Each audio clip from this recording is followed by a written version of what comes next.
Welcome, my friends. Welcome to my world. I'm your host, Kevin Rutherford, and today is the official relaunch. I guess we might call it a soft relaunch of Trucking Business and Beyond.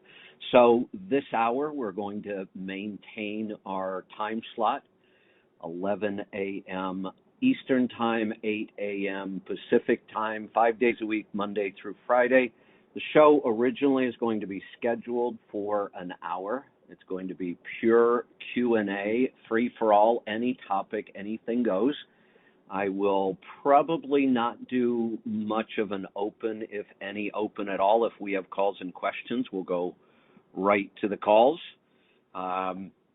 So we're kind of getting away from the problem of some people don't like my commentary. They just want to hear calls and questions. Some people do like my commentaries and opens. So we'll separate them. The beauty of our new network is you're going to be able to pick and choose what you want to hear and what you don't want to hear. That's always been a struggle on this show. I've talked about it before. No matter how much feedback I get, it's still, who do you listen to? 30% of the people don't want to hear this topic. 70% of the people don't want to hear this, but the other 30% really want to hear it. And, with just a 3-hour show every day, not really being able to separate that out as much as we wanted to. Our new model and our new network will allow us to really customize the content we create and allow you to pick and choose what you want to listen to and what you don't want to listen to. So I may occasionally do some opens. I may cover some topics and commentary, but for the most part, this show every day. And the other thing, it's scheduled for an hour. The beauty of this format, we don't have to stick to a clock. If I jump on and we have so many questions and things are going well, we might stay. Yesterday on the Power Hour, I think we went well over an hour and a half. So it'll just be flexible, but we're going to stick with the starting time. So you always know when we're going to be live, and then we'll play it by ear. I do need to check here real quick. With Aaron and Lisa, just to make sure everything is sounding good. Okay, Lisa already responded. Thank you. Sounds like it. Aaron, Lisa, do we also have good sound on the live stream itself? Okay, sounds like it. Wow. I got to tell you, I was scrambling again this morning. I worked on this stuff all day yesterday, but sometimes working on it makes it worse. Because I was experimenting and trying things, and then I wasn't able to get back to my setup this morning, and I had a little moment of panic. But I think we got it.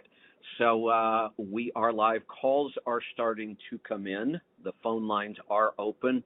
I do want to let you know, don't call into the phone number just to sit and listen. We're not doing that. I know we did that on one show last week. That is not going to work for us. So if you do call to sit and listen, we're going to end up dropping your call. The phone number is just like the live show used to be. You only call the phone number to ask a question, to be on the air and ask a question, and you'll listen to the live stream. And the live stream's going to get better. Right now, we are just really kind of hacking together bits and pieces to get us on the air. We're back on the air a week, not bad, and we've been testing shows all week. But just know that we are building our entire infrastructure from the ground up, and our goal is to be very, very independent this time. We're choosing our technologies carefully. We're making sure there's a backup to each technology, just so we're not canceled again by some sort of technology platform. We're trying to learn from past experiences. So we're staying away from any kind of big name platforms. We're really trying to use some independent software in the background and really doing a lot of our own custom programming this time. So the one thing I can tell you is just understand that this situation is dynamic, it's fluid, things are going to change. We'll try to keep the changes and the confusion to a minimum. But we just know if we suffer through a little bit of short-term pain now testing different options, we can come up with the very best option going forward for the long term. Make it easy, good quality, all the feedback we've had over the years. Can you improve this? Can you improve that? Many times on Sirius we weren't able to. We didn't control enough of the process. So now we can. We have total control. We do listen to feedback, and we will continue to try to make things better. So with that said, I don't have any kind of an open.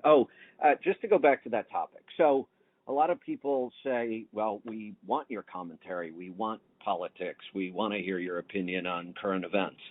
So that will be another show. I'm not sure whether it's going to be scheduled right now or whether it will be just kind of an on-the-fly thing for me. I do have a show I want to bring back called The Pit, which is just pure politics in trucking, and that's going to be a wide-open format. I will probably do commentary on there, and we'll play around. Maybe we'll open it up for calls. One of the problems with the Pit the last time I tried it was that I would start with my commentary, and then when we opened it up for calls, everybody agreed with me. And it got kind of boring and repetitive with the calls, and I don't really know that I want to argue or debate a lot of politics, so it may just become kind of a commentary.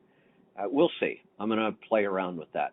I may also do just a daily recording. I shouldn't say daily because I may not get to it every day. But I used to wake up, get all my show notes together, figure out what I wanted to open with.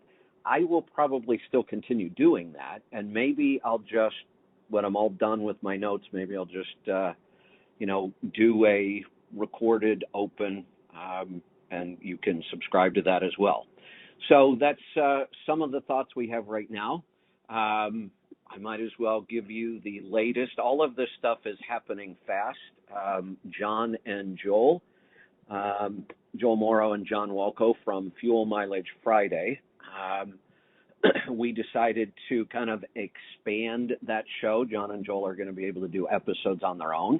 I will continue to join them at times as well because it's one of my favorite segments. It has a new name. It now will be Trucking Technology and Efficiency. And that's an awesome name, I think, because we're going to cover a lot of stuff, not just directly related to fuel mileage. That'll be the big focus.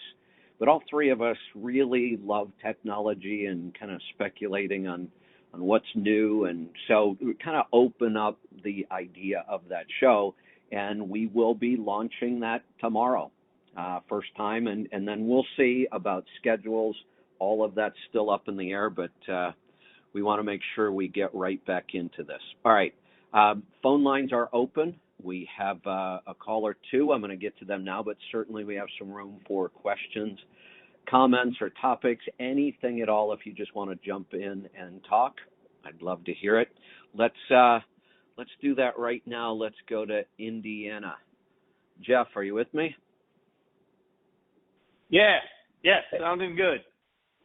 Hey, let me make sure I put this out because maybe people don't know this. Questions. Here's the phone number, 855-950-3835. That's the number to call in with a question. So if you're listening on the live stream and you want to jump in, don't call that to listen. You're listening on the live stream. Stay there.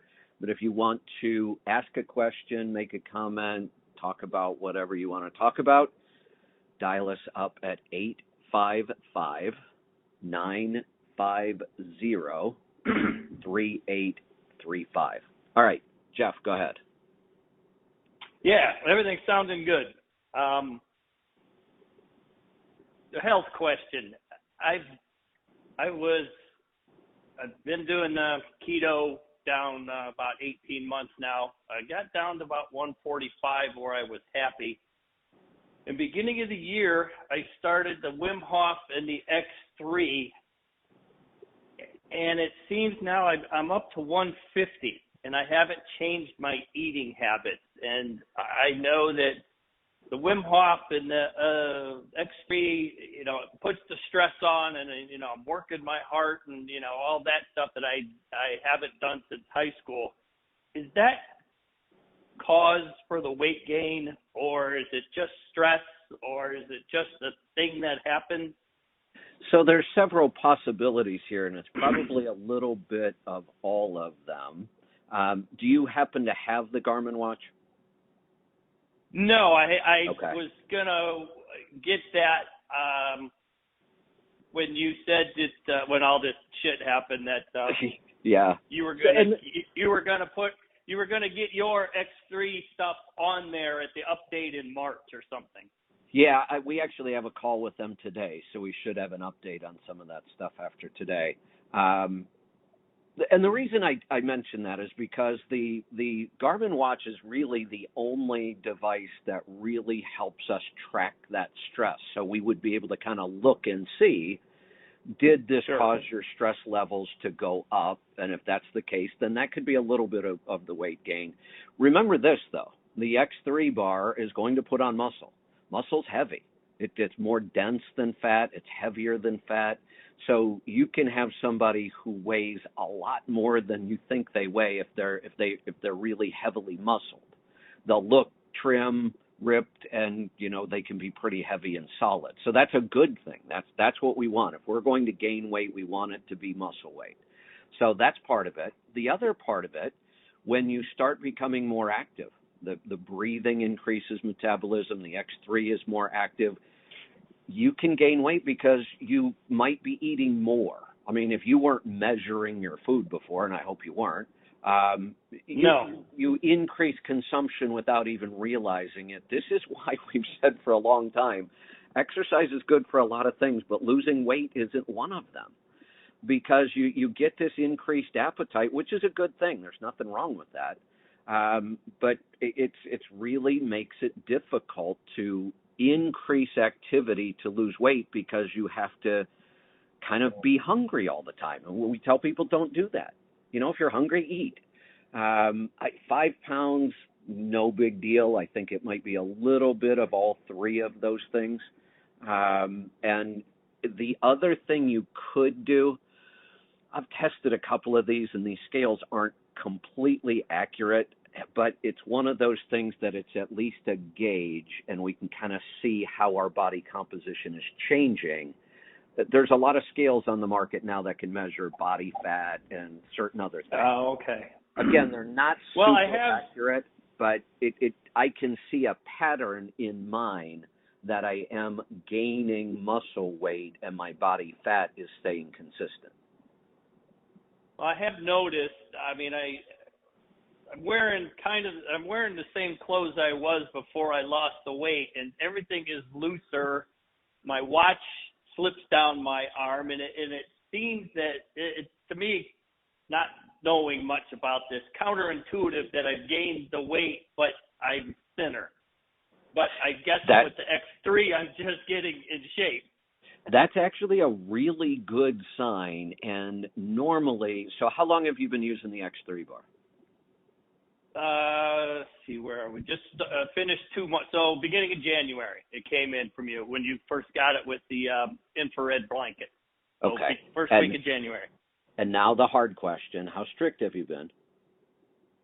I do push pull rest, push pull Saturday Sunday rest. I haven't gotten into the 5 week where it was 6 times. I felt on that extra day I was just tired and I wanted the rest. Yeah, no, that's perfect. So here's the thing: you're seeing exactly what we want to see. Your weight went up, but your body measurements went down. Clothes feel loose. You noticed it in your watch. And that's the explanation. Muscle is much more dense and heavy than fat. So you end up getting thinner but heavier, which is an awesome thing. And I can tell you this, under the old way I used to train people when I had the gym, I've been doing resistance training for a long, long time. I would never expect a measurable difference in this short of period of time.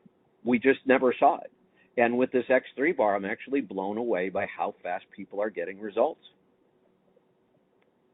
Okay. Yeah, I've moved up to the third band on the chest press and triceps. You know, I started, Excellent. I didn't know. I started with the white band on everything and then increased. The only white band I'm using is that damn overhead press. But I know. Me too. But right, and the curls. Yeah, that's the only one I'm using curls. the white one for. Yeah, sometimes I can go up to the second band and still get a good curl workout. But on my overhead press, I'm still on the lowest, the white band, and it still hurts like hell. I mean, when I get to 15, my shoulders are just screaming, and I'm in pain, and it's incredible. So here's another thing that I've found that's been working really well for me. I don't necessarily schedule it, but I kind of keep it in the back of my mind. And normally what I'll do, you know, some of those days when you don't really feel like working out, you don't have quite the energy or the motivation, and you think, maybe I'll just skip it. But you kind of force yourself to do it. When I have a day like that, I actually go back to the white band for everything. And I just focus on really slow, really strict movement and trying to really feel the muscle that I'm working to make sure that I'm really isolating that muscle. And since I don't have a lot of energy and, you know, I don't really feel like doing it, it seems easier. And I think it's really good to kind of, you know, really get your form down tight. Okay, that's But no, every morning I get up, I do the breathing, and then I do my push-ups, which I've never done since graduating high school. I think I've done 3 push-ups, and I'm doing 60 a day while holding my breath. So, wow. To me, to me that's pretty damn good. While I'm, it is. That's impressive. I'm exhausted, and then I catch my breath, and then I do the X3, and then I get in the shower, cold shower, and then go plank for 3 minutes. 3 minutes and 15 seconds I'm up to. Nice. Yeah, so never, like I said, haven't not worked out since graduating high school, which will be 40 years come June. So thanks again for at least showing me this and getting me this and me making that plunge into doing so, because I never wanted to go to the gym because you had to drive and you had to go, and I didn't know how to use the thing, so I just never did. I agree. And, you know, the other thing for me, I was just stuck in that mode of, my God, if you don't work out for at least an hour, why bother? And now I'm still amazed at the results I'm getting from 10 minutes. And I am not nearly as committed or strict as you are. I'm lucky if I'm really averaging 2 workouts a week these days, and I got to fight to get that. I can't wait till I can get back to, 5 or maybe even 6 days sometimes with this, because it doesn't take much time. It's easy. So I brought it with me. I've got it here on the road, but I haven't done a workout yet since I've been on the road. So now I'm a week behind completely. But I'll get back into it, and the good news is the results come quick. Yeah, so I'm real happy with it. Never being a weightlifter or worker out or muscle or anything, I am noticing, and it does burn. So I know that that's right. When I'm done, my legs are shaking and my biceps are shaking, and when I get to that point, I can't do it anymore. It's like, okay, I got that quad burn that from the squats that I did what I had to do or what I was supposed to do, and it's working. Excellent. So, to go back to your original question, the weight gain is exactly what we hope to see. Okay, because I was getting frustrated. I said, maybe I should, I thought maybe if I wouldn't have done all this stuff to improve it, but it's just a number, but I'm feeling fantastic, and the clothes fit better, and it just looks better even though it's 5 more pounds. No, that's exactly right. So throw away the scale and use your mirror instead. Yeah, it's just that mental if it was 149.9, I'd be okay. It's at 150.0 that has my mental thing that I wanted to stay under. I mean, the numbers I can relate to them because they're almost identical. The first time I went on keto, I actually bottomed out at 139, and I looked emaciated. I started at 185 and bottomed out at 139, and I looked emaciated. I was wearing 29 jeans, and none of my clothes fit anymore. They were all baggy, and I thought, I really don't like it here. So I just kind of adjusted my eating a little bit, upped my carb count, and I kind of came back to 150, settled in there for a long time. The last long road trip I did, I ended up gaining another 10 pounds, went all the way back up to 160, and that was bad. I did not like that at all. And then when I got back and really refocused, my weight stays right around that 150 mark. Except as I start to work out and get more committed to it, it will start to climb. But that's what we want. Okay. So, yeah, I'm just going to have to realize that number was 145 was what it was, and 150 is now my new mark because There you go. I've toned up. So, again, thank you for everything, being at least a 400 carb a day person without ever thinking about it, and joint pain where I could barely get up and move, just listening to you and taking your advice and getting my dead ass off the couch and doing something about it. I just feel so damn good that Excellent. Everybody listening, just do it. Just take do a it. Damn cold shower and quit eating the garbage. Excellent. Love it. Jeff, we'll talk to you again soon.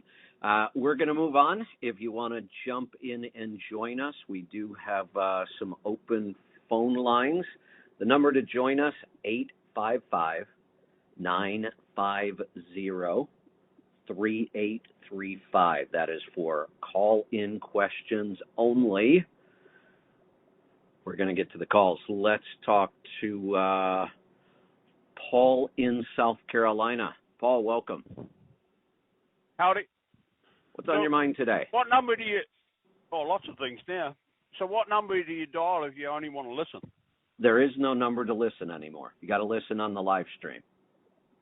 Oh, okay. I'll have to become a tribe member so I know this stuff. So that's right. I just thought, yeah. Hey, so Paul. how do I become a tribe member? Well, I was just going to say, you are absolutely a tribe member. You just haven't made it official yet. That's right. I'm a procrastinator. I haven't That's made right. time for that yet either. That's right. You're a rogue tribe member. Yeah. I'll be after listening to that guy. Like, I've always been fairly small. I'm a little bit bigger than you, but not a lot. I'm 57 years old. I've been in this country for 22 years, and I still wear shirts, and I've been trucking since I was 18. I still wear shirts that I bought with me 22 years ago. They're really good quality. I was just going to say, what kind of laundry detergent do you use? That's pretty amazing that they're still around. Yeah, well, they were a lot of the shirts. They came from Bangladesh. Well, I guess those people know how to spin cotton or fabric or something. I don't know. There you go. Yeah. So, but well, that's awesome. I'm glad. Yeah, I'm glad we can still so listen in or talk Paul, to you. Tell me this. Growing up, because you're basically my age, pretty close. Yep. Growing up, now that you kind of see what our diet is here, what was your diet like growing up there? Do you think it was quite a bit better than what we had here? Oh, for sure. Yeah. I thought so. It was meat and vegetables. There wasn't a meal that we sat down to. There was always meat, whether it was a roast lamb or a hamburger or steak. Occasionally, not a whole lot, but you'd sit down and on your plate would be meat, potatoes, beans, carrots, cabbage, Real food. We didn't do a lot of, yeah, but Yeah, just it food. but because my parents, the first time they came over here, my mother, she says, how come you only get you get two vegetables? I said, that's how they do it over here. And my father was annoyed. He says, oh, I suppose it's the choice between corn and bloody broccoli. That's what he'd say. Because he didn't like corn and he didn't like broccoli. So right. I remember going to a restaurant with him one night, and he said, oh, he wanted it was a steak restaurant, and he said they'd have steak, and the waitress said, oh, what side do you want? And he says, oh, give me mashed potatoes. Oh, okay. Well, you get two sides. What else you got? Oh, I got corn and broccoli, and he says, oh, and French fries and mashed potato. And he says, well, bring me French fries. Oh, so you don't want the mashed potato? Yeah, bring me French fries and mashed potatoes with the steak. And she's like, what? He said, French fries, mashed potato, and the steak. And I said, mate, he liked his meat well done. Like, if it wasn't burnt, it wasn't cooked, as far as he was concerned. Yikes. So, but my mother, she said, oh, imagine what your cholesterol's like. Well, I guess it was pretty good because he lived to be 85 and a half. So. Yeah, exactly.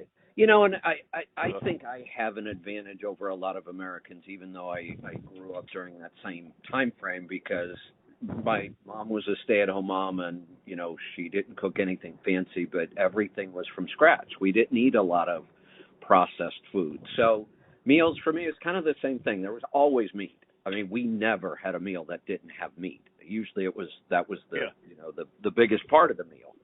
And then, you know, there would be things like pasta and rice and potatoes, but not a lot of bread, and, you know, so it really was kind of meat and vegetables, and usually there was a starch, but that was kind of how we ate every meal. You know, we just didn't have a lot of processed food in the house, and I think that was, you know, one of the things that helped me, that even though I was unhealthy, I wasn't as bad as I could have been. I didn't end up with a lot of metabolic. Yeah, it could have been a lot worse. Yeah. Yeah, and I didn't gain a lot of weight. And, you know, I say I didn't gain a lot, but, you know, 185 was pretty damn heavy for me. So I think that helps. And I think there were other countries, New Zealand, and that were slightly behind us in this. I think they've all caught up now. There's plenty of obese people in New Zealand now. So yeah, you can see it in the statistics. Most of those countries have all caught up, and anybody eating their standard diets in any country right now are usually fat and sick. Yeah. Yeah, well, like when I'm at home and my wife will say, what do you want for dinner? And I say, oh, we could do steak or chicken or pork chops or whatever. Or what do you want with it? And I'll say, oh, and she say, oh, potatoes. And say, yeah, I'm sort of trying to cut down a little bit on the potatoes, but I'll say, oh, vegetables. We could have broccoli or beans. And she'll say, broccoli and beans don't go with that. Well, why not? It's a vegetable. I said, it goes with it as far as I'm concerned. Like we had some chicken wings, and she says, what do you want with it? And I says, oh, broccoli and fried eggs would be good. What? I said, broccoli and fried eggs. And she says, that doesn't go with fried chicken. Be all right to me. So, yeah. There you go. Exactly. So what else is on your mind today? We've got, I gotta make a comment about this, because a lot of the longtime tribe members know Lisa was the call screener on the show for years and years and years, till we got the new contract, and then part of the whole thing was Sirius wanted more control over that part of it, so they assigned me producers and call screeners, and we used to do that ourselves. And, you know, I really liked that, although I do remember things like this. So here's what was typed in, since you wanted to talk about how long your shirts last. Here's the note I get now from my call screener. Don't compare yourself. Your shirts are disposable after one use. That's like a joke around here. I put on a shirt, and within 3 hours, I'm going to stain it. It happens every time. Well, just because it's got a stain on it doesn't mean it's wore out. That's kind of what I say, but Lisa doesn't like when I walk around with stains all over my shirt. So, I have shirts that last a long time too, except they're all stained. So that's kind of the joke around here. And now I have to put up with those kind of comments from my call screener again. Now, if I can just get a pair of jean shorts that will last long, so I guess I work too hard, but when I wear holes in them, I should take them back and I say, I don't like these fashion jeans. Can I get some ones without the holes in them? They probably give me my money back. Maybe. Yeah, so. Right, I'm getting ready to unload here, so I'll All right. see you later. Okay, yeah, thanks. Unloading for you is a big deal too, so we'll let you go. Those cars don't unload themselves. Let's go to what do I got going on here? Let's see. We're going to go to Georgia this time. Richard, your turn. Welcome to the program. Hey, Kevin, man, it is so good to hear you on the radio again. Well, thank you. I got a couple of things, a couple of suggestions, and about the show and some on health. But first off, I can't remember what my subscription cost was for Sirius XM, and I know you didn't tell anybody to cancel their subscription, but since they canceled the main show that I listened to, I called them yesterday and canceled my subscription, and I'm willing to make Chris even more mad to give you my subscription that Sirius XM was charging me to help better your show. So I don't see why you could just those of us that canceled our subscription with Sirius XM, maybe we can pay that forward back to you, since you helped us out a lot. Yeah, and we certainly appreciate that thought. We've heard that from a lot of people. And here's just kind of big picture. A lot of this going forward is going to change. We're still working through a lot of it. We are going to have some sort of subscription, maybe even multiple levels. We do need to monetize this new network. For right now, right. The best way, there's two things everybody can do to support us right now while we're working through all of this, and we'll come up with a new model that I think people are really going to like. There's going to be a lot of value in it. For right now, support us in the store and our subscriptions and our paid sites. And obviously everybody listening now is already doing that because we're only broadcasting these shows to the two tribes, by the way, Healthy Tribe and Trusted Tribe. So because we know we're going to be a little annoying and things aren't going to work perfect. So we know if anybody's going to put up with us for while we work through this, it's the tribe. So thank you guys for that. Support us through subscriptions in our store, and that will be fine. Sure right do. Now. We're okay. We did lose a ton of revenue overnight, but that's all right. We know how to fix that. Yep. So support us in the store, subscriptions, and when we roll out our new options, I think you're going to find that there's going to be a lot of value there. Yep, and I do have subscriptions with you, so I'm supporting you on that as well. Another thing I wanted to comment on is I was watching your another thing about the show. I love it with no commercials. But Me I was too. watching your thing video that you got about the X3 bar, and I guess I'm in the same predicament as you are as being short armed, because you mentioned about whenever you're doing the presses that, and I noticed that because whenever you contract the band back to you, it gets kind of slack, so you can't come all the way back, so your arm is almost like extended. And I found a way to get away from that with the presses and the deadlifts. And that's whenever you fold the band around that little hook, instead of hooking it on that hook, just hook it directly onto the bar, and that does give you enough. That gives you enough room so that whenever you come back, your elbows, your I guess it'd be your forearms, is almost level with your shoulder, so that gives you a little bit more tension that way. Nice. Yeah. My solution was more complicated. I like yours. I actually take, how you double the band. Velcro, I heard you talk about Velcro in it. I would take a strap of Velcro and double it up, and then I would actually pinch off part of the band and wrap another Velcro strap around that to kind Oh, of wow. shorten it up. And it works, but it's kind of complicated, and I'm always messing with the straps. And one day I was doing it, and I must not have put it on right, and I was using the fourth band for chest presses. And that thing has a lot of tension, and as I was pushing out, my Velcro popped off and my arm slammed out straight, and I thought I busted both of my elbows. It hurt so bad. But the pain went away in about a minute, so it was kind of a weird thing, and then it didn't hurt at all. So I'm going to try your method. Wow. That sounds good. Yeah. Work smarter, not harder, Kevin. That's exactly right. Good point. One last thing. I fell off my load. I pulled a flatbed, and I fell off my load in between a load one time, and then I fell off the side of my trailer, hit the side of my trailer with my tailbone. Luckily, all 3 times I didn't damage my tailbone at all. So I've been going to the and this was like 10 years ago, 12 years ago.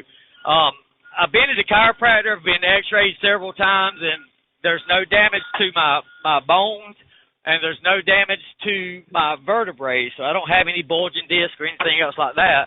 But I would go to the chiropractor, and I would still hurt. And so I asked one of the chiropractors one time, I asked him, I seen the X-ray, and he said, well, everything's fine. I said, well, do you think that this just might be a muscle issue, that I could just work it out and do that? He said, yeah, that's a possibility. So I started doing that, and it got better, but then about 6 months ago, it got really bad, and I was in some chronic pain. So I went to this chiropractor, and he made it even worse. So I just quit going to him, and I was listening to a YouTube video where it wasn't Wim Hof, but it was somebody else, one of the other doctors, but they was talking about cold. It may have been Wim Hof, talking about cold therapy heals the body. Absolutely. So I didn't do this because I had to, I wanted to. I did this because I had to, because we moved out of our house and we're living in a camper now, and the place where we're going, the camper that we got, the hot water heater don't work.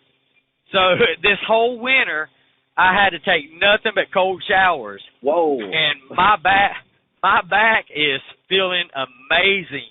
And that's awesome. I can stay in the shower for up to 15 minutes now, nothing but purely cold water. Wow. Yeah, if you watch a lot of sports teams now, you see in all their training rooms, they have the ice plunge baths. Oh, yeah. They use it a lot. It really is excellent. So, here's the thing. When we talk about pain and inflammation, pain is inflammation.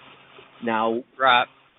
When we're eating the standard American diet, we all know this. We experienced it. Your pain almost never goes away. It feels like you're always dealing with, sore joints, and you wake up stiff and you don't feel good. And then when we clean up our diet, that tends to go away. We don't have that daily kind of pain.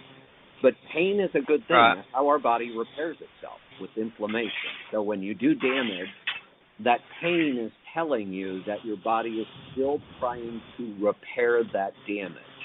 And if it goes on long, then obviously your body needs some help. And the cold therapy is a big help in that. So it sounds like you experienced exactly what we expected. Along with the cold therapy, your body started to heal that inflammation, and then the pain goes away. Yep. And I told my wife, and she's in agreement with it too. And I told her we're planning on moving to Missouri, and I told her that when we get to Missouri and get our place, whenever I get to our place, I'm probably just not going to have hot water to the shower. We're just going to continue taking cold showers, since we're almost a year with nothing but cold water now, so our bodies is just about to get used to it. Wow. She's okay. She's okay with that, so I'm loving it, man. That cold shower is good. There you go. But yeah, try that workout on that band. Just hook it directly to the bar, not the hook, and that'll give you a lot more tension on it. Will do. Sounds awesome. All right. Thanks for that. I appreciate it. Let's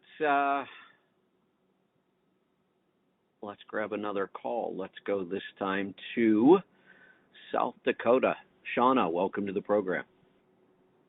Thanks for having me, Kevin. What's on your mind Just today? a question on, well, I don't drive. I own a couple trucks leased onto another carrier. And my new 2022, it's got a DD15 engine. And Detroit came back with a park brake idle speed increase. So these trucks used to idle at 550 RPMs that would have 50 pounds of oil pressure.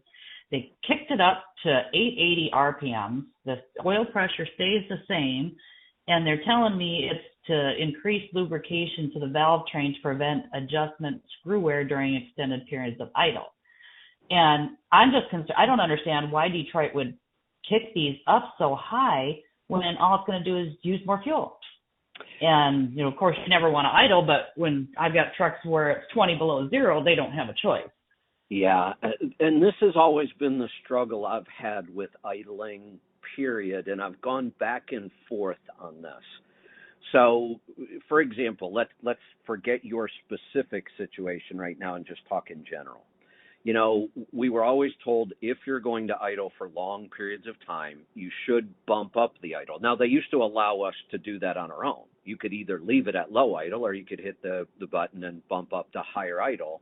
And their claim was that at the low idle, you're not generating enough heat, so you're going to build up more acid. It's not good for the emissions.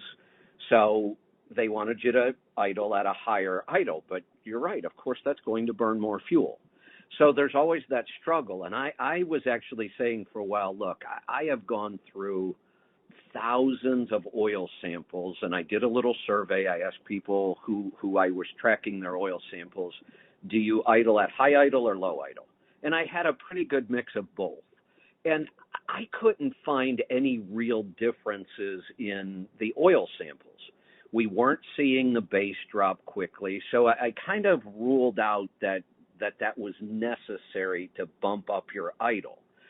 The one question mark, though, is emissions add a new layer to that. And I can't tell in an oil sample if we're doing harm to the emissions by idling at a lower speed. So I'm kind of torn. I mean, I wish we didn't have to idle. When we do, I would recommend go ahead and bumping it up. There's no maintenance downside to bumping up the idle. It's just it is a fuel cost thing. I get that. So and it's a grumpy driver cost thing. Yeah, I know. My approach is because the truck is so loud and yeah. Oh yeah, that too. That's an issue. My approach is let's try to find other solutions to idling and minimize our idling. Do it if we really have to. But if we are going to idle, and now let's come back to your specific situation. I'm thinking that non-emission trucks, if you want to idle at a low idle, go ahead. It's probably not going to hurt anything. Emission trucks, I think we're better off bumping it up to a high idle, especially when it's cold outside, and that's probably why we're idling. In your case, though, the OEM has identified a very specific maintenance issue. They're making it sound like at low idle, that engine is not getting enough lubrication up top. That's a big Well, they told me that, the Freightliner told me that there's a new, in these 2022 Detroit, there's a new electronic check valve, per se, so the oil doesn't get to the top part of the engine. It just drains down into the pan when it's at a low idle. That's bad. So in your case, well, why would they do that? Well, I don't think they did it intentionally. I think that sometimes designs and, things don't always work in the real world the way they do on an engineering board. So it sounds to me like that this wasn't a good design. They've identified that now, and this is their short-term fix. And this is a fix I would listen to. If they're saying at low idle you are not getting enough lubrication up top, then you absolutely should only idle at high idle. Well, and we did have it upgraded, but because they outright told us that we'd be liable for any progressive damage that results in failure to complete the campaign. Yeah. So now the other option is, said, do you want to look at other possibilities for idling? Well, do I want to put on an APU or? I'm not a big fan of that just because it's another engine and the drivers don't like listening to it. I'm the same way. I'm not a big fan of diesel-powered APUs. I am really, really starting to lean towards electrical solutions to this. We're not quite there yet. It's not as good as I wish it was, and there aren't a lot of good turnkey solutions. So we're kind of MacGyvering things right now and hacking things together. And I think that's the future, though. And it's just a matter of, when do you want to jump in and start playing around with that stuff? Sure. Well, hopefully I get to run into you at Matt's. Actually, I'm going to be joining your friend Mike or Kevin Bickett. We actually bought an MD alignment equipment, and we're doing mobile alignments in Sioux Falls, South Dakota. And luckily, they said, come on down so we can bring my tech down there and hopefully learn some more from these guys, because it's been great. So. Well, fantastic. That's awesome. Let's get you a little bit of airtime. Come on, brag. Give everybody, how do they find you? Get the word out. Got it. Yep. So. Well, tell them. Be happy to. And yeah. Tell them. Okay. Well, it's S&B Transportation. We're out of S&B Transportation. We're out of Brandon, South Dakota, but we service a 50-mile radius, and we do this as Mike does it. We come to you. Eventually I'll have some more room in the shop if you had to come, but right now we're doing everything mobile. Got a great technician that's studied really hard, and actually I think he's one of Mike's success stories, because that kid read every book, watched every video before we went in for training, and we've had nothing but compliments on people that have taken it to another alignment shop. Nothing's ever right. And one guy said, first time ever, a truck was driving straight as an arrow. So awesome. We're excited to bring this technology and do exactly what Mike said. We're guaranteeing our work, which nobody else does. So you can give us a call. You can look us up on Facebook, Google, or my direct number is 605-582-3900. Okay, now say that phone number one more time slowly, because right now everybody's reaching for something to write with, and now they forgot. So do it again. Sure. It's S&B Transportation, and our phone number is 605-582-3900. Fantastic. Congratulations, and thanks. Yeah, look forward to seeing you at Matt's, Kevin. Fantastic. We will see you there. It sounds to me like, or it looks to me like now I'm going to spend quite a bit of time at the Pittsburgh Power booth. So that will be the easiest place to find me. I probably will wander off once in a while to go out and spend some time with some of our other partner companies as well. But the Pittsburgh Power booth is always an awesome place to kind of hang out. All right, so do I have no, that's a terminated call. I'm still trying to learn the board here. I think I've gone through all the calls. I've got a couple things I could wrap this up with, but I could also take a call or two if you want to jump in and join us right now. That number is 855-950-3835. We'll leave that line open for another couple minutes, and if you want to jump in, question, a comment, a topic, anything at all, you can join us. So again, kind of thinking out loud. We have a lot of decisions to make going forward. The team has been swamped in a good way trying to get all this out. And I have to thank the team. They've done an amazing job in the background of getting technology switched over. You know, I've said that we kind of had Plan B already in the works. We had about 75% of it. And the reason we didn't have a turnkey solution just ready to go is we actually started building Plan B, it was almost 8 years ago. And technology around this kind of stuff changes fast. So you have to be careful of getting locked into something and finding out there was a better solution. We fight with this every time we roll something new out. So it made more sense to leave a lot of the infrastructure in place, but not try to say, here it is, turnkey, ready to go. And it's a good thing we didn't, because we wouldn't have the solutions we're getting built right now. So it will take us a little while, but I'm excited about it. We have a lot of potential, a lot of possibilities. We will probably throw a lot of things at the wall and see what sticks and what you like and what you don't like. So we are absolutely looking for feedback, lots of feedback. We will listen to it, understand that just because we get the feedback doesn't mean we can always do what everybody requested, but we're asking for feedback now because we have a lot more flexibility now. We control about 90% of our technology when we're done with this. We will have to depend on a couple of platforms, but we're being very careful to pick open source independent platforms. And then, of course, we will distribute out to traditional platforms. We'll probably go back to using Facebook a lot for ads and maybe posting some things, shows, and that kind of stuff. We will continue to distribute out to platforms like Apple and Spreaker and Spotify and wherever. I mean, we'll work on that. But ultimately, we will also maintain control of as much of our technology as possible so that we would really like to cancel-proof the show. We've been through enough censorship over the last several years, starting, 4 years ago with our health information on Google being censored, and then Facebook and the other platforms jumping in and censoring.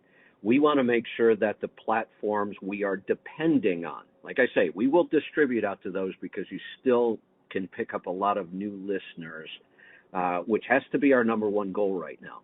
We are going to focus on the tribe. You are always our number one priority.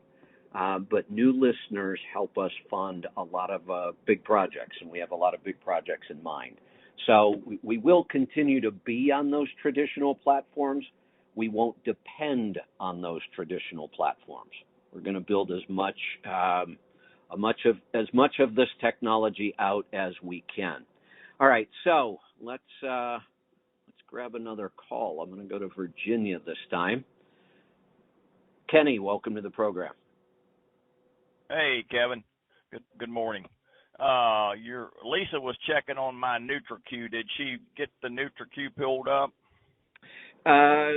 She hasn't sent it over to me yet. I just got a message. She's working on it for me. I was going to go look for it myself, but I can talk to you while she goes. It's nice to have a call screener I can work with again. Yeah, go ahead and let's get started on the call, and she'll get that to me. All right. Well, I've been I did the AIP diet way back first of last year, and prior to that, my digestion was working really good. But after I started the AIP diet, I just got constipated, and I called and checked with you a couple times, and you said it would work itself out. And I have just struggled off and on ever since. I just can't get things to work through like they should, and just curious what in the world I need to do. I tried to up my fat level. I've actually started taking extra magnesium. I looked on the internet, and it said magnesium oxide is really good, so I'm doing that some, and it helps, but I don't want to have to take pills the rest of my life just to get my digestion to work better. No, and we don't want you to. And it's not necessary. The one thing we found about digestion, if we work hard enough at it, we can improve it, and it sticks if we do it right. I'm looking at the NutriQ. Lisa got it for me, and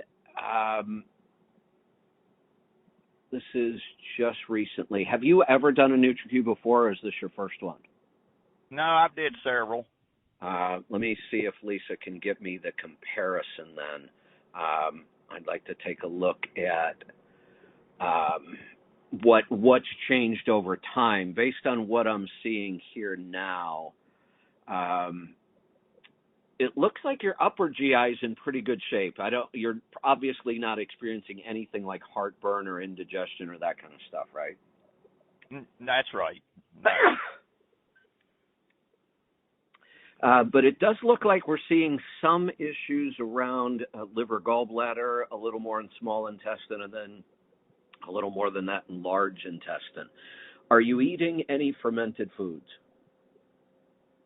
Yeah, I eat sauerkraut almost every day. Is it real fermented sauerkraut? Yeah, it's what I make at home. Got it. Okay. I'm not. And I tried doing some pickles. I think I fermented them too long. I did them about 2 weeks, and they're a little bit on the soft side. So I want to do some others. Yeah, and, let me give you. Go ahead. I did put a bay leaf in there, and that helped some. But I didn't realize. I heard one of the other callers call in and say that he done pickles too, but you had said maybe 4 or 5 days, and so I want to do some that's not nearly as long. Hopefully they'll turn out better. Yeah, the bay leaf, or there's a product called Pickle Crisp you can put in that helps a lot. It's a little more of a chemical kind of thing, nothing major. That can work. And I do go for a shorter fermentation time because no matter what you put in there, if you ferment them too long, they get soft. I actually like to stop the fermentation when they're actually too crisp and then put them in the refrigerator because they'll continue to soften up over time. So less fermentation, then throw them in the refrigerator, and I think you'll like that crunch more because I don't like my pickles when they start to go soft. I have some that I fermented from last year's garden still, and they're still pretty decent. But I fermented one of those batches for only about 36 hours and then put it in the refrigerator. So I had multiple jars. One was pretty close to the way I wanted it right now. One was, not as fermented as much. And then I had one big jar that I barely fermented, put it in the refrigerator, and over all this time, those are just about perfect now. Okay. Okay, Lisa got me the comparison. Ooh, okay. So I'm going to need to dig deeper into your NutriQ because your original NutriQ on large intestine, it was a high priority, and it's come way, way down. Small intestine actually got a little worse, and liver, gallbladder actually got worse. And liver, gallbladder is probably where we're going to need to focus here. You know what I would recommend? I would recommend doing a discovery call because I think we're just going to need more time to dig a little deeper into each individual thing, what was really going wrong in the large intestine, what improved so much. So we can really kind of target in and just say, look, here's the problem, here's what we need to do to fix it. Instead of on the air here when I don't have a lot of time or a lot of details, I tend to take the shotgun approach, which we tried that once already, and it didn't really work. So I think we're just going to dig deeper here. Yeah, Space said I was trying to find out how to get logged into the dashboard, and someone said I should do a discovery call, and I thought, well, first I'd like to see what your thoughts are, and then I'll proceed there if that's necessary. So I will schedule a discovery call and go from there. Yeah, like I said, you called once. I tried the shotgun approach, and we didn't really get any results. So I think we're going to have to dig deeper. Okay. Very well. Thanks a lot, Kevin. Appreciate everything you do. You're welcome. Thanks for the call. All right. Let's grab another one. Let's go to Zanesville, Ohio. John, I should be heading through that area here in the next couple of days. What's on your mind today? Oh, hold on. Maybe I didn't get him on there. There we go. Kevin? There we go. John, go ahead. Sure glad to hear you back on the radio. Well, thank you. I just wanted to thank you for everything you've done for me and my brother. I've lost 75 pounds. My brother has lost 100. Wow. And he's diabetic, but he's really pretty much got it under control. Awesome. Congratulations to both of you. Yeah, it really works, It does. So, yep.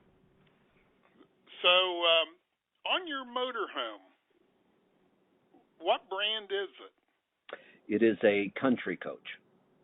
Country Coach. Okay. If I'm looking at buying another one, a diesel. I've got a gas now. Okay. Is there any certain motor that we ought to look for in those? Yeah. What size are you looking at? So you really don't. About a 40-footer. Okay, so in a lot of the 40-footers, you're probably going to come across a lot of the smaller displacement engines. Usually, we don't go to the 13 and 15 liters till you get up to the 45-foot tandems. I've got a C13 in this one. I'm not nearly as familiar. You're going to see a lot of like ISX Cummins, ISM, and some of the smaller Cummins is going to be the most common engine you're going to run across. And I'm just not as familiar with those. Okay. I was just wondering, I've got two brothers, both of them's over-the-road truck drivers. I drove for 7 years, and, back in the day, everything was Cummins, and I was wondering, you talk about issues with some of the newer Cummins motors. I didn't know whether there's issues in these motorhomes. Yeah, there is, but again, I was talking more about the ISX, the 15-liter ISX. For example, on a Country Coach, the C13 Cat is like the lowest priced option. Then they go to the ISX Cummins, which is an upgrade. Then they go to the Signature 600 ISX Cummins, which is another upgrade. And they were shocked at Country Coach when I walked in and said, "Don't show me anything with the Cummins." And they're like, well, no, that's our upgrade. And I'm like, I don't care what you call it. I take calls every day, and I hear nothing but problems with that engine. Right. I said, I'd rather have the ACERT technology. I'd rather have the Cat. And they were shocked because everybody wants the Cummins. But here's another funny story. So we're looking at our, this coach, the one we were getting ready to buy. We hadn't quite made up our mind yet. And he said, can I just show you one coach? He said, after hearing what you want, what you're going to do with it, he says, I think you're just going to love this coach. And it was a newer, and it was kind of like their premier coach they had in at the time. And we went and looked at it, and it had the Signature 600. And they wanted quite a bit more for this coach. And I said, you know what? I don't think I can do it. I said, I just don't want to take that much risk on this engine when I see all kinds of problems. And, the sales guy kept, and I was actually working with the owner of the place, and he said, oh, well, let me show you this, and let me show you that. When he finally realized he was never going to sell me on that Cummins, you know what he told me? That coach had 22,000 miles on it. They had already replaced the entire engine. Oh, my God. That's a real pain. I can't even imagine the cost of putting a new Signature 600 into a coach.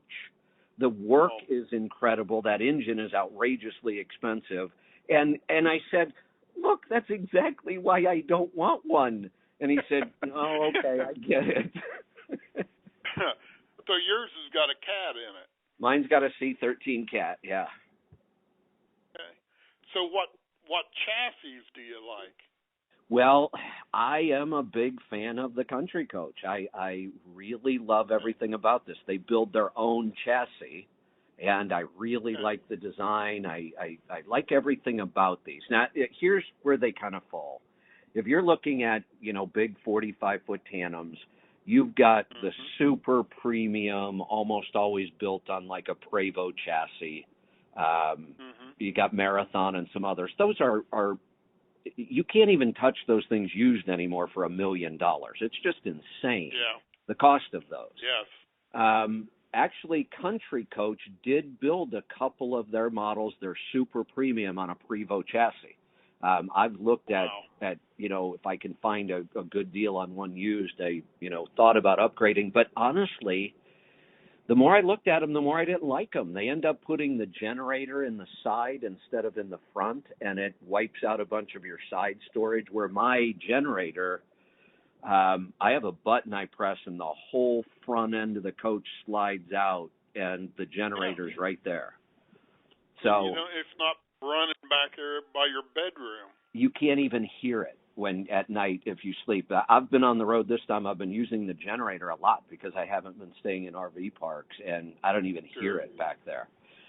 So that's really nice. And it doesn't wipe out space in my side boxes because I need all that storage. So I the more I looked at it, the more I thought, no, I'll just stick with the one I have. Country Coach is what we would call second tier. And there aren't many second tier coach builders. So you can get a lot of the higher end features, and honestly, Country Coach was probably 40 or 50% less expensive than, something built on a Prevost. The problem with Country Coach is they built their last coach in 2010. So all you can find are used, which is fine for me because I can't imagine ever buying one of these things new. They lose so much ridiculous amounts of value. So I want something kind of pre-def. If I were to go back to about a 40, I think we had a 42-foot Discovery that I really liked. And you had some fairly decent, I ended up with an ISM, I think it was an ISM Cummins in that one. I think, what was that, the 7.3 liter, I think. It was underpowered. They make up for it with gearing, and it wasn't bad. And we're talking a totally different price range when you go back to that. Much, much more affordable. You can find something that's been taken well care of, is pre-emission. But I would look at Discovery. Who makes that? Why can't I think of who makes it's probably Fleetwood, isn't it? That is a Fleetwood, yep. That's exactly Fleetwood, right. Yeah. I've been kind of looking at the Newmar. I got a buddy that's got a 45-foot Newmar, and he loves that thing. Yeah, that's a nice chassis. I've talked to a lot of people with Newmars that like them. So, well, you're going to be coming through Zanesville? Yeah, heading that way. I'm going to end up splitting off of the convoy in the next couple of days. For a couple reasons. I think when they get to D.C., I'm a little worried about what might happen. If this thing keeps growing, and the media is totally ignoring it. I'm sure some of it is because of Russia, Ukraine. I get that. But it's almost like the media is going out of their way to make it sound like it's not successful.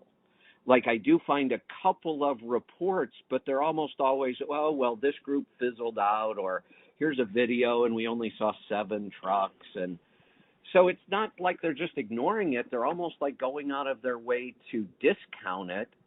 And I keep seeing more and more groups popping up, and I'm just wondering if we could end up with a really big shock here in the next week, that all of a sudden there's an awful lot of people and trucks and convoys in D.C., and at the moment, as much as I'd love to be there right in the middle of it, that would not be a good idea for me. If I get stuck in something like that, or I don't think so.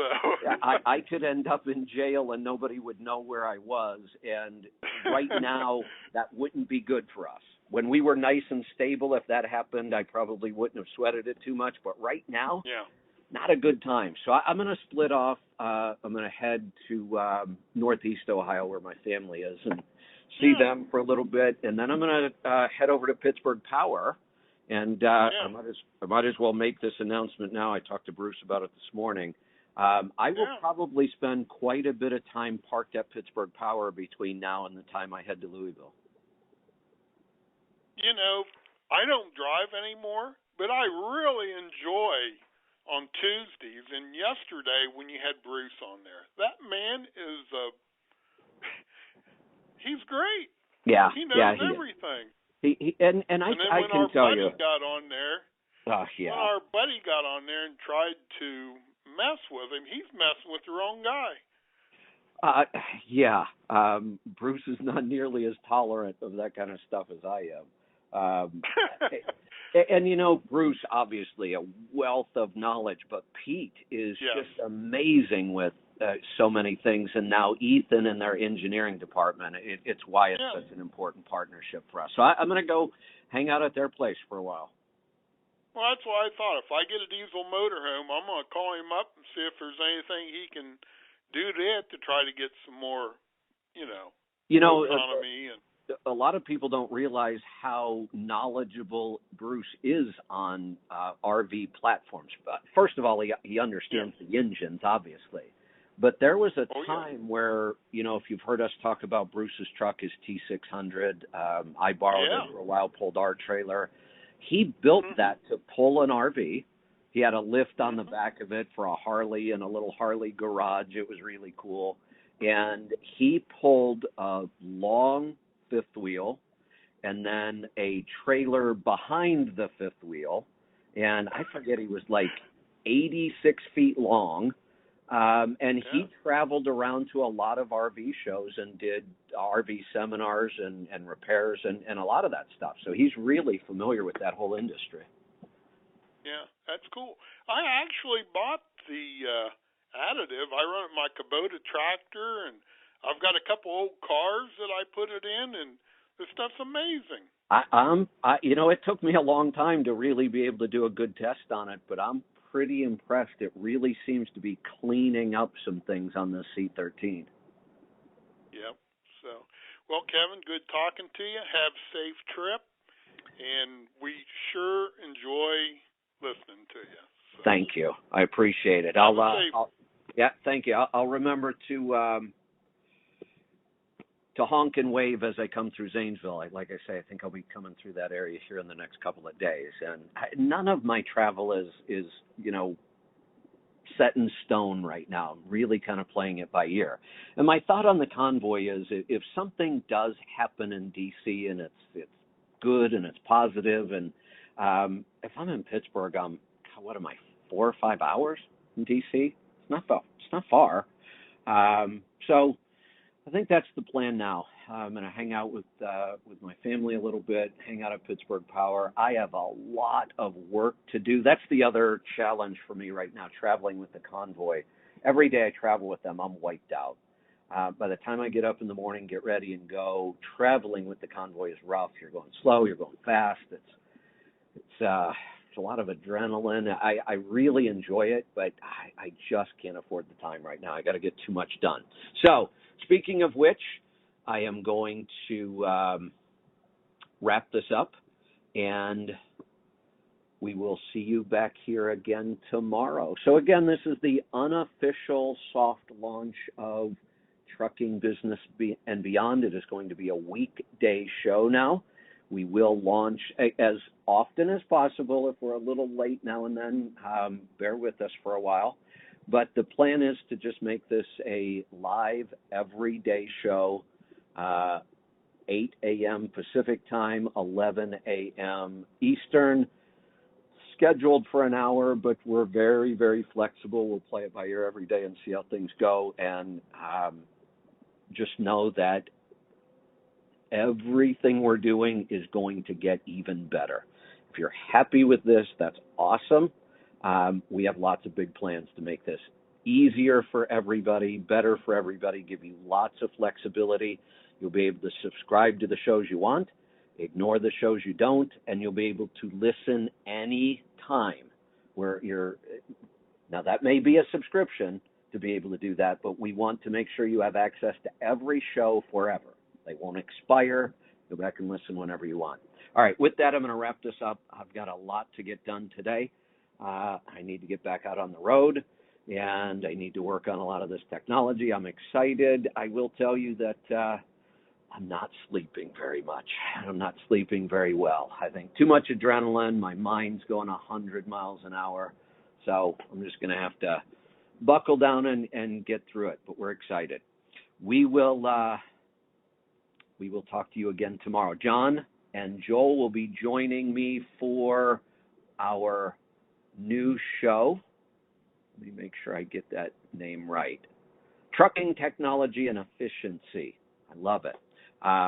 We'll give you some ideas on where we're heading with some of that as well. So we will see you then. Come on over, and I'm preaching to the choir here. You're already all members. Come on over to truckingtribeandhealthytribe.com and post. Let's get some activity going in there. Let's get some conversation going.